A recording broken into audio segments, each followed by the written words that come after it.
Welcome to Radhika's creativity. మీకు మీ కుటుంబ సభ్యులకి వినాయక చవితి శుభాకాంక్షలు. మేము వినాయక చవితి ఎలా చేస్తున్నామో చూసేయండి.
धनं विष्णुं शशिवर्णं चतुर्भुजं प्रसन्नवदनं ध्याये सर्वविघ्नोपशान्तये अगजाननपद्मार्कम् अनेकदन्तं भक्तानाम् एकदन्तमुपास्महे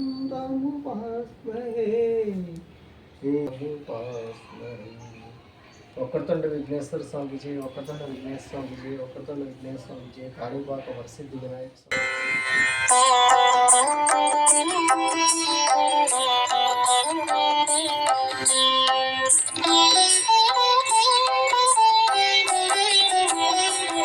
గణాధ్యక్షాయ నమః. ఓం విఘ్నరాజాయ నమః. ఓం విఘ్నేశ్వరాయ నమః. ఓం ద్వైమాతురాయ నమః. ఓం ద్విముఖాయ నమః. శ్రీ వినాయక అష్టోత్తర శతనామావళి అవ్వగానే మేమైతే వినాయకుని కథ అయితే స్టార్ట్ చేసాం. గజాసురుని కోరిక మేరకు శివుడు కైలాసాన్ని విడిచి భూలోకానికి వెళ్ళిపోతాడు. పార్వతీదేవి ఒంటరిగా కైలాసంలో శివుణ్ణి తలుచుకుంటూ ఉండిపోతుంది. ఆయన లేకుండా కైలాసం విలవిలలాడిపోతూ ఉంది. ఆయన డమరుక నాదంతో కైలాసం ఎప్పుడూ మారుమ్రోగిపోతూ ఉండేది. కానీ ఇవాళ స్వామి లేకుండా కైలాసం కైలాసంలానే లేదు. బోలశంకరుడు అని ఊరికే అనలేదు. ఎవరు ఎలాంటి కోరిక కోరినా సరే ముందు వెనుక ఆలోచించకుండా వరాలను ప్రసాదిస్తాడు. అలా ఆ గజాసురుడు కోరిన కోరికని కూడా తీర్చి అతని వెంటే వెళ్ళిపోయాడు. ఇప్పుడు ఆయన లేక నేను అస్సలు ఉండలేకపోతున్నాను. అలా పార్వతీదేవి బాధపడుతూ ఉంటుంది. అప్పుడు ఆమె వద్దకు ద్వారపాలకులు వస్తారు. తల్లి, చాలా ఆందోళనగా కనిపిస్తున్నావు. కారణం ఏమిటి తల్లి? మా వల్ల ఏమైనా ఇబ్బంది కలిగిందా? వినాయకుని కథ అవ్వగానే మేమైతే దేవుడికి అక్షింతలు వేసి దండం పెట్టుకున్నాం. తర్వాత ఉండ్రాలు కూడా వేసాము.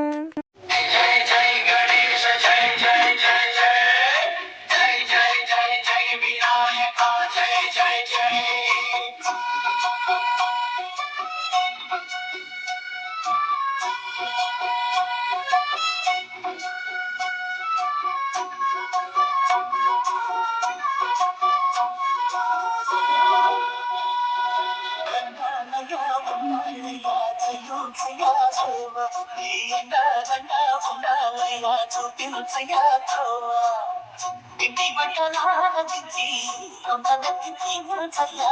తండ్రి బాధ ఆలదించి అరుణ అరుణ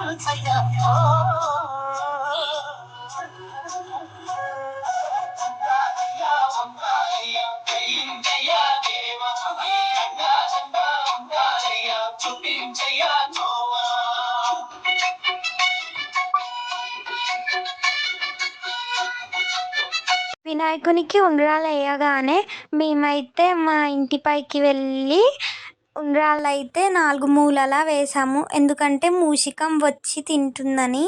ఈరోజు అయితే మేము మా వినాయకుడిని తీసుకెళ్ళి మా రోడ్ చివర ఉన్న వినాయకుడి దగ్గర పెట్టేసి వచ్చాము. మీరు ఎలా చేసుకున్నారో కామెంట్ చేయండి.